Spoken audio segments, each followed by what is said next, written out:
Hi there, welcome to the breadboard.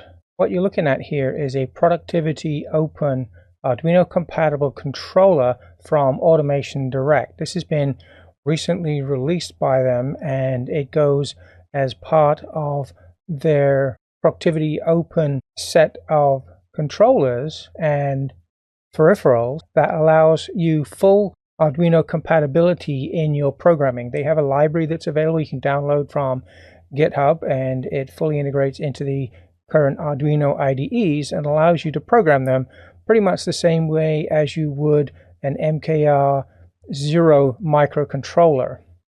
The P1AM-100 is what it is based upon, and what we have here is the insides of it. I've taken the covers off for the moment, and we have a SAM-D21 microcontroller, which is the Arduino compatible part of this. That's all of your this will contain all of your code and everything else that you write. We have up here a ST Micro STM32F030 controller. This is used to talk to the other add-on modules that you would use. This is exactly the same way as AutomationDirect would be using their full-fledged PLC microcontroller that is using relay, ladder logic, etc. to talk to the expansion modules as well. What's particular about this one, of course, is the fact that it is Arduino compatible using an MKR Zero architecture in the way you would program it, etc., etc. But the difference being that it doesn't communicate with most of the peripherals directly. It goes through a library and polls the additional peripherals for information and also to send out updates for outputs. Now this is the same as all other PLCs, or at least typically of PLCs in the way that they operate. It gives you a tighter control over the repeatability of polling and updates, etc. The other part of this, of course, is, as you can see here, it has two pin header rows which would stick out the left side of the module, and here's the left side of it. You can see here they would poke through the module here and expose the connector on one side. Now this allows you to take MKR compatible expansion modules from Arduino or third parties and plug them in, and AutomationDirect have actually made a few of these available. We have an Ethernet controller, a GPIO, and a prototyping board, all with enclosures, etc., that would stack onto the left-hand side of the core controller. And this allows you to have direct control of anything that's on that side. Of course, you need performance with Ethernet and things like that. But anyway, it would adhere to the standard Arduino libraries, etc., that you would connect on to, even if it was just an Arduino MKR Zero. To the right-hand side of this module in a DIN rail, you would connect modules via this connector, which is effectively a bus loop that talks to all the other modules from the main controller. You also notice in the back here we have an SD card, so you can plug that into your programming and save data, read data, etc. For your program, whatever you may want it to be. The biggest difference you would typically find with a full-fledged PLC that typically you see in industry and something like this, which is based on an Arduino IDE kind of programming methodology, is that with a PLC, typically the source code is stored on the PLC and is, for all intents and purposes, interpreted by the application code that is built into the PLC, and it would poll all of the inputs and have a note of the outputs, run through, say, ladder logic, interpreting all of the programming that's required there, and at the end of the cycle would then update all outputs to reflect the result of that processing.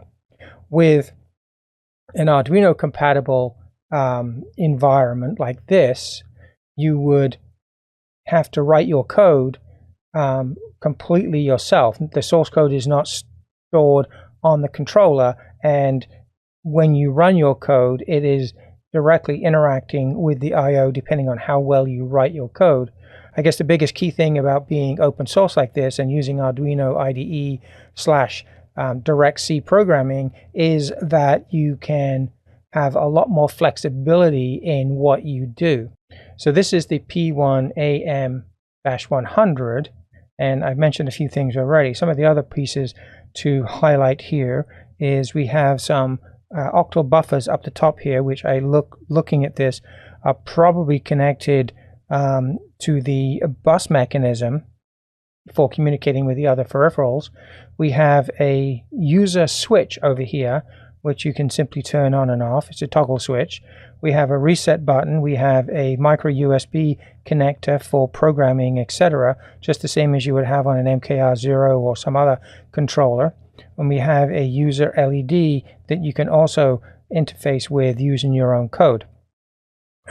Already mentioned, we've got the SAM-D21 here, running at 48 megahertz. It's a Core Zero CPU in there.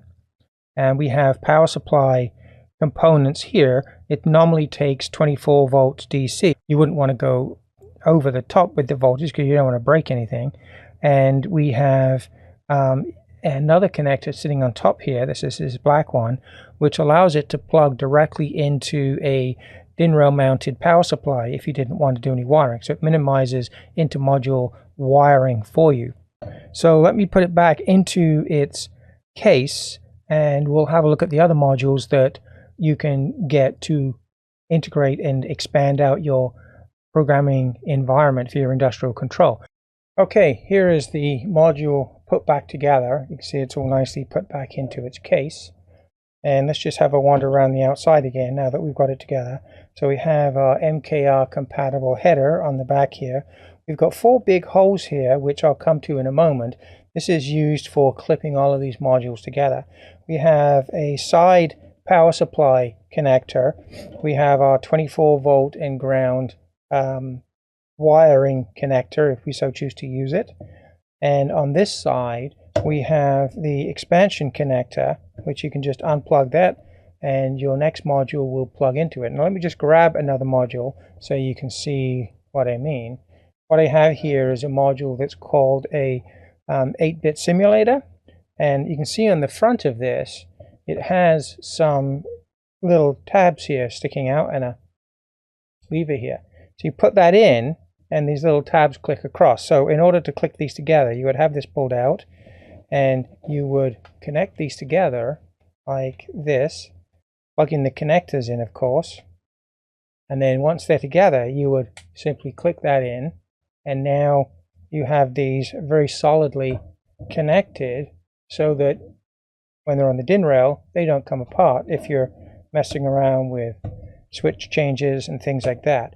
Now, the modules that plug into the right-hand side of this controller are all compatible with the full-blown PLC controller that AutomationDirect also have that can use these modules. But the difference, as I said, is that this one you program with Arduino IDE in the same way as you would any other Arduino compatible module, but this one obviously is designed to be industrial strength, both for its I/O as well as power supply requirements, etc.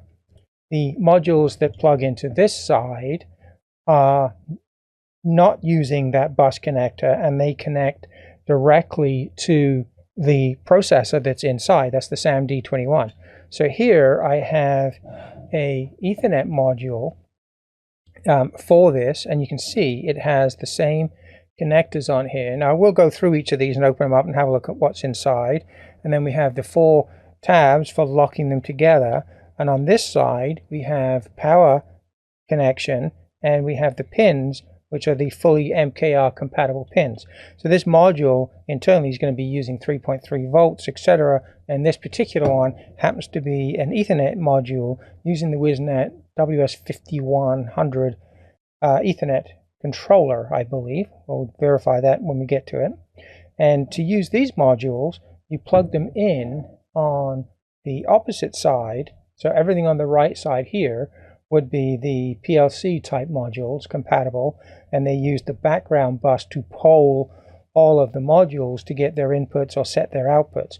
the modules that go into the left side via the MKR connector will be directly interfacing to the CPU, and in some cases, like an Ethernet module, if you want to keep it simple without having to build in too much buffering and everything else, then that's exactly what you would need to be able to have the performance.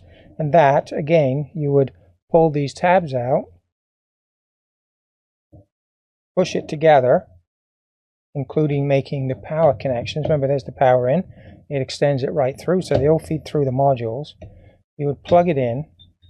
Just make sure all these things, a bit more things to plug in on this one. They're all plugged in together like that. And then you would just pop these tabs back in to complete the linking. And now you've got that done as well. So now there's 3 all connected together. Alright, so I'm going to quickly go through some of the modules that I have that we're going to be able to experiment with as an introduction, and then in a subsequent video I will take some of these apart to show you what's inside them. So we've already shown you the Ethernet module. Let's just move that across a little bit, just turn it around so it lines up. So we're going to go to the left now.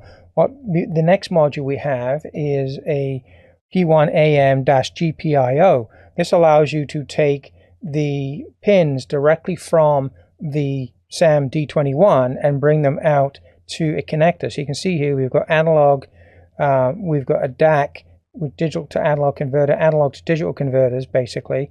We've got 1 DAC and 4 ADCs brought out here, and then we have a number of the digital I/O pins from the SAM D21 brought out as well.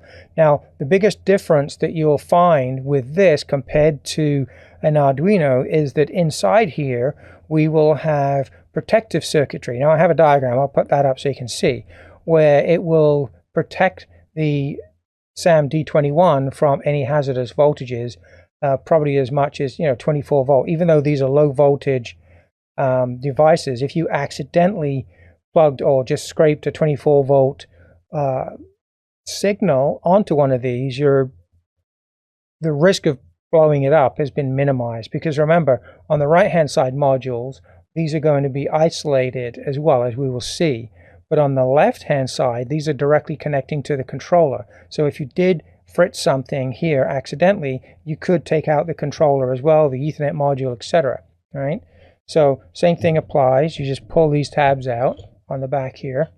Let's just take the protective foam off of here, and then you can plug this one directly in as well. Push the tabs back in right here, and now we're connected back together. Now we've got 3. So this is quite a solid brick of parts here.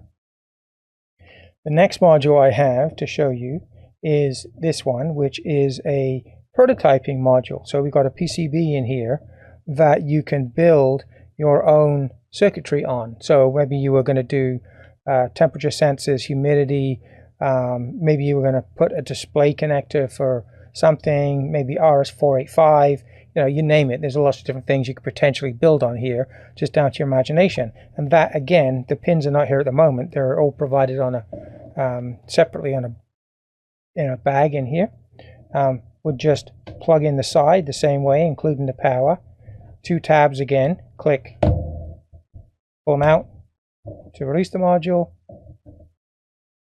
push them in to lock it all in place, and then we have that one. The last module for here that you can see is this power supply module. It is the P101AC power supply module from AutomationDirect, inputs being 100 to 240 volts AC and or 125 volts DC. It takes about 48 VAs if you're going up to 240 volt AC.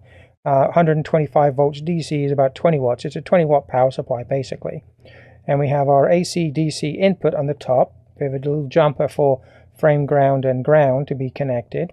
And you'll notice here that there are no external wiring connectors for bringing the 24 volts across to the modules, and that's because it all comes out of this connector here.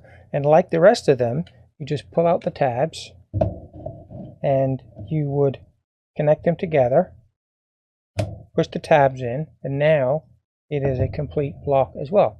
So now what you see there is we've got a complete unit from the processor. We've got Ethernet, we've got GPIO, we've got whatever we want to put on the prototyping board in our power supply. Now, if you're not using these modules on the left-hand side, you can plug the power supply directly into the controller. This is the same power supply as you would use for the full-blown relay ladder logic PLC type of controller that you could put in here instead of the P1AM-100. And everything on the right-hand side, which we haven't looked at yet, would be compatible with both systems. I will put the data sheet up just quickly so you can see a picture of the alternate full-blown PLC module that would go in instead of this. So now let's just slide this sideways and we will look at the modules that go onto the left-hand side. So we've already talked about the first one. This is the 8-bit simulator, so it gives you 8 digital inputs that you can just turn these switches on and off to be able to provide stimulus to your program to make it do something, or maybe set some presets or whatever you like. The next module I have here is an analog input output module. This one is current based, so it'll do things like 4 to 20 milliamps, etc., both in and out. So it's got 0 to 20 milliamps in, 4 to 20 milliamps out. We have 2 input channels and 1 output channel, 24 volt supply from the front. Now the reason for that is because it's isolated. So this power supply, which we just looked at, will provide the controller power and the internal circuitry power, but it'll be fully isolated to the output, so you need to provide your own 24 volts via wiring. Now I would normally recommend that you would use a separate 24 volt power supply for your field wiring than you do for the controller, for protection reasons of course. In the case of a test in a lab, I'm going to just link through from everything being powered from the same bus. Same thing applies as far as how the modules click together. They have the connectors on. In this case, they plug in with the field bus. Sorry, I'll put up the proper name for this that AutomationDirect call it, but the background bus polling loop. And that would plug into here. So let's just take the protective cover off here. And then you would plug your analog module right into the end. Once I pull these, sorry, got to pull the tab out to connect them together. That would then plug in, push the tab back in, and now you're done. Now the one thing you notice here is there are no connectors. So I've got some here. You have to buy these separately because AutomationDirect actually sells 2 different type of interfacing systems. One like this is where you can wire your own field wiring directly into the connector, and that would then plug into here.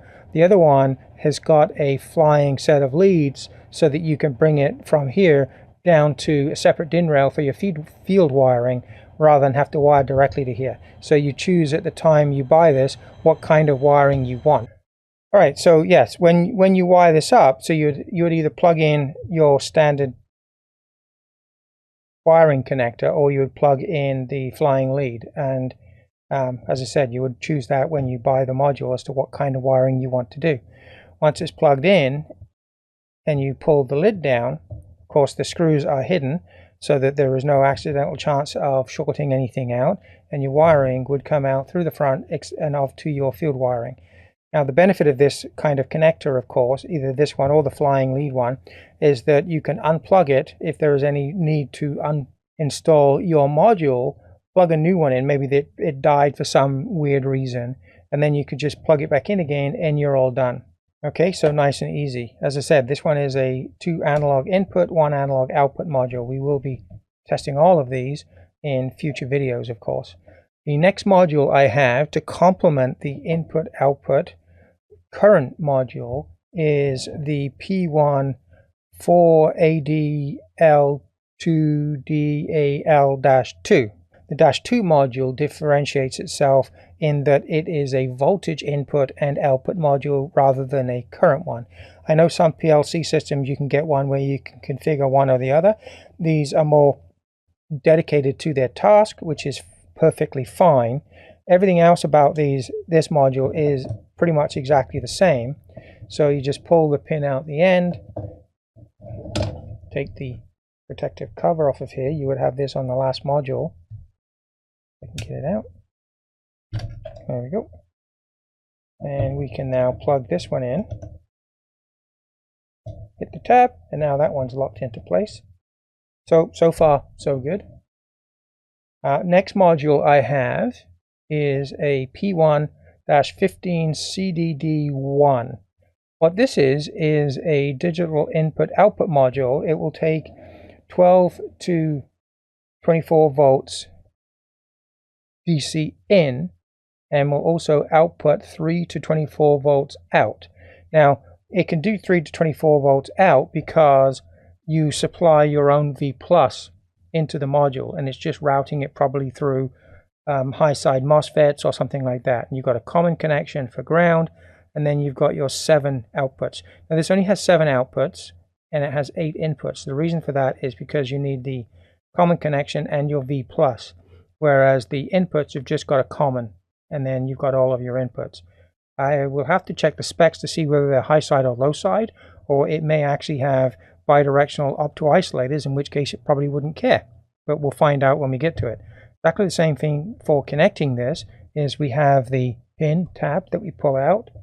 We take our little cover off the end of there, and we can just plug that one in and then click it back on. This one, same kind of idea. Lift up the little hatch. We have a large connector for this one. So you would just plug in one of these connectors and bring it down, and you're done. Now in this case we have also got light pipes all the way down the side, even though the modules on the analog side do have the connections because it's a common frame. In the case of the digital I/O, these are actually brought into light pipes so that you can see the status on the LEDs as well, brought right up through. So that's kind of cool feature. Okay, the next module we're going to have a look at is the P1-Dash0 PWM module. And as the name indicates, this is a pulse width modulation module. It has 8 outputs, 4 of which are providing a sync capability, and 4 of which are providing a source capability. So you would give it, obviously the sync would be going to ground, and the source would be providing whatever the V plus is that you put into this, and it can be anything from 5 to 24 volts DC output, and you would be using this one for providing, say, controlling a fan for speed or a light for intensity, or whatever else you may use a PWM signal for, maybe controlling a power supply even for voltage. Now, one of the reasons, which I alluded to at the very beginning of the video, for the type of technology and architecture that these use, with having the background polling loop, is that each of these modules is dedicated to performing its function independently, and the microcontroller doesn't have to care how they work. It just knows that if it sends a certain command, in this case for the PWM, to maybe send a certain frequency signal at a mark space or on-off ratio of say 70% and 30%, it just tells it wants to do it, and it will continue doing that until it's told to do otherwise, or until power is removed. So in this case it's not on these right hand modules because of that. So we will be looking at this as well, obviously, as we go on. So let me just plug this one in as well. I get to pull off the end cap. Okay, and like I said, it just drops in, clips, and now we're done. You can see I can actually pick up this entire module, and it is very, very solid, which is excellent. It means that I probably won't even have to have it mounted on a DIN rail. I do have a little board with a DIN rail on it ready to mount it, but I haven't had to need it up to now. All right, last module, let's just move this across a little bit, is a P1-Dash0 TRS. Now this module is an output module only, and it comprises of a number of independent relays. We've got, again, LEDs with light pipes so that we can see the state even without having something plugged in through the holes on the top of here. But as you can see with the pictograms on the front, we have a changeover relay at the top. That's our C1. C2 is just a normally open relay, as is C3 and C4. C5 is a changeover pair of contacts.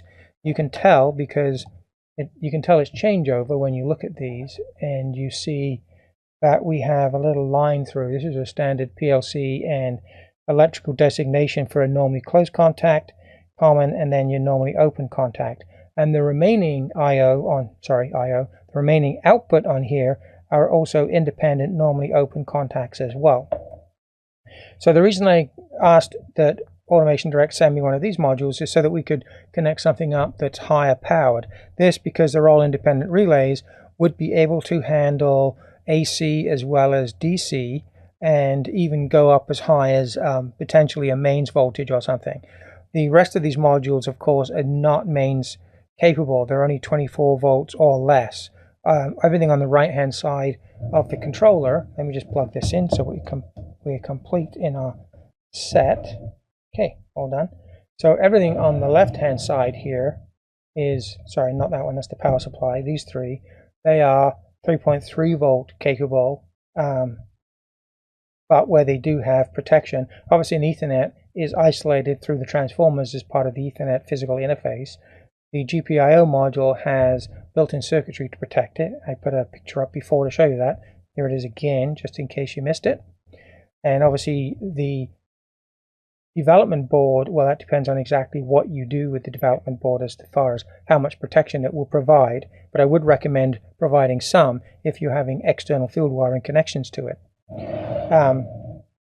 Everything on this side, like I've already mentioned, is isolated from the controller inside, and we'll have a look at one of these in a moment. Now, one of the things I just quickly wanted to show you too is on the front of these, you'll see all of these field wirings. They've got these little levers on here on these modules, and if you lift up the tab, if I take one of these connectors, right, these are a pain in the butt to get out normally when you have them in. So if I plug that in there, they're usually quite stiff, and they need to be. All right, I've dropped that in, so now this can close down. Excuse me, everything's great, but how do I get this out again? You know, I don't want to get a screwdriver in here and start levering. Well, they've provided for that by giving us these little tabs on the front where you can just lift that up. It pops up the connector from the module. There we go. Easier than what it would be if you didn't have a little lever. You see it pushes up one edge to get it going. And you don't really want to be pulling on your field wiring to pull that out either. So it makes it a bit easier. Still not easy to get it out when you lift this up, but it's a lot better than what it would be if you had nothing and you were trying to get a hold of this to pull it out. So that's a nice little feature. I'll just leave this in here for now because we're going to be using it soon. Right, there's that one. Let's just put a connector into each of these. You can see they have different size connectors. Now, it doesn't matter what order you put these modules into the slot positions. They will still work, but it is important to know what order they are in, because if you don't pay attention, your program, as we will see when we start using it, it does need to know what slot a specific module is in.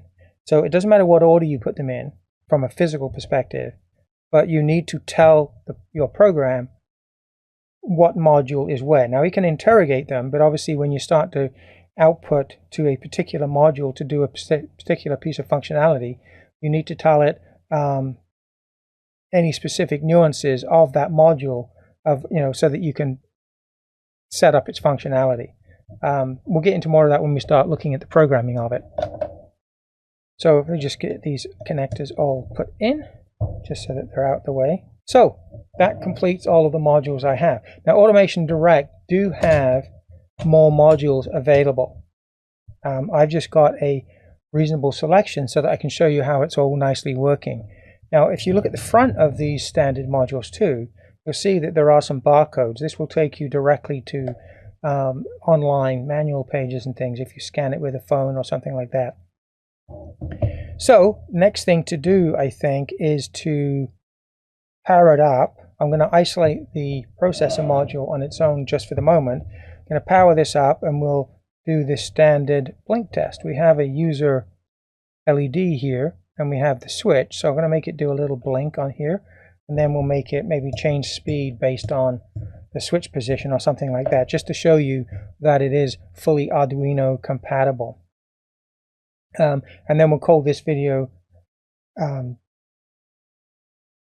then what I'll do is I'll open up one of these right-hand modules so that we can see that it does provide the isolation and things like that. Remember, the CPU module, the controller module, has the SAMD21 running at 48 megahertz for the main programming runtime, but it also has the STmicro STM32F030 controller, which is running the bus interface to communicate with all of the other modules on the right hand side here. What I suspect we'll find, aside from isolation to the field wiring on here, is another STM32F030 or something similar running them each individual module. So what I'll grab is, I think I'll grab the digital input output module here, and we'll quickly pull it apart and have a quick look inside it. So let me just get that apart. It's relatively easy to get apart, but you really probably shouldn't try to pull them apart too much. This is click together plastic enclosures and things, so you wouldn't want to break a tab. So I'm going to do it so that you don't have to, as they say. So I'll be right back. So taking these modules apart is actually relatively straightforward. When you look at them, you'll find that there are tabs in the casings. Let's just have a look here. So for instance, here you've got these side tabs here that you would just simply push in and gently pull the module apart. The top also comes off. I'm just looking for where the tabs are for the top. I think it does anyway. Oh no, this one is included on the CPU module. It had a separate top piece. So let's just gently pull this apart so that we can have a look inside.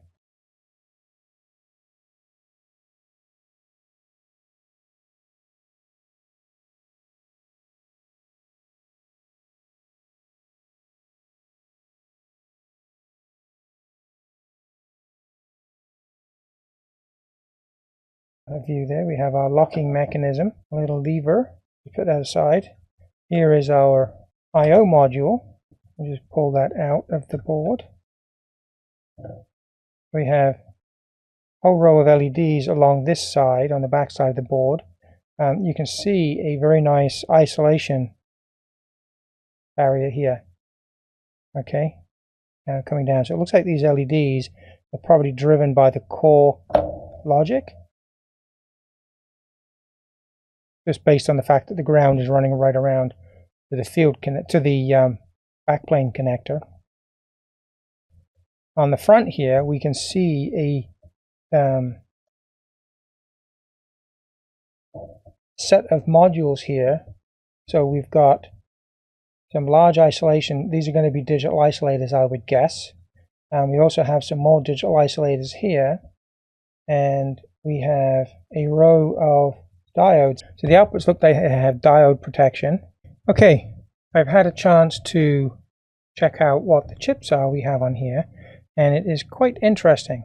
So what we have on the input side up here, we have obviously our input protection circuitry, and then we have two sets of opto isolators. Now what's special about these opto isolators is that they are bidirectional, so they have two diodes in them. Let's see if I can bring one of them up for you to have a look at.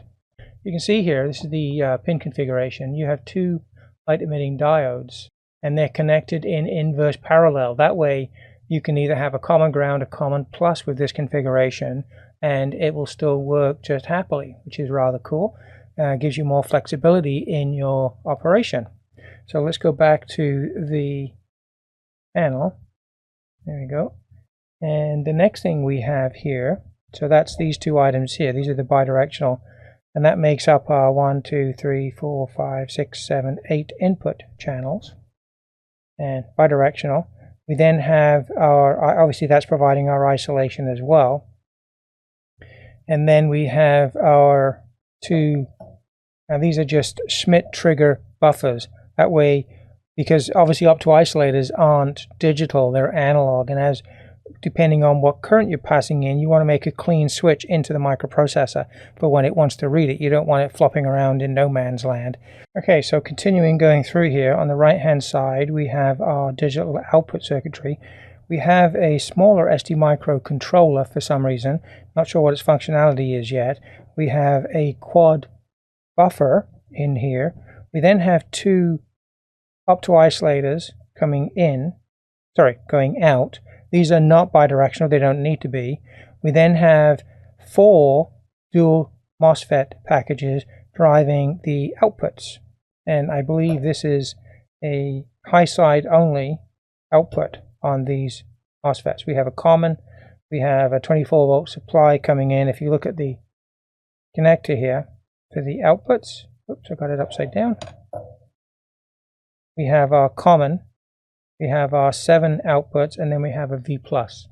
Now, one of the other things you'll notice on these boards is that they have a very distinct isolation around here. It goes underneath the opto-isolators and back to the top, and then for the outputs we have it coming down under the opto-isolators and to the end. That provides complete isolation for each of these sections. So even the inputs are completely isolated from the outputs as well as from the internal control logic, which is really nice. This again is a very nice clean board, and no bodges, very nicely made, and got all of the standard isolation electronics in it that you would expect, and so that's excellent. Be good to see this one working. Now, one of the reasons why, by the way, some of these extra pieces are going to be in here, probably this microcontroller, is because we have a whole series of LEDs. So we've got 15 LEDs here, as well as 15 input-output lines.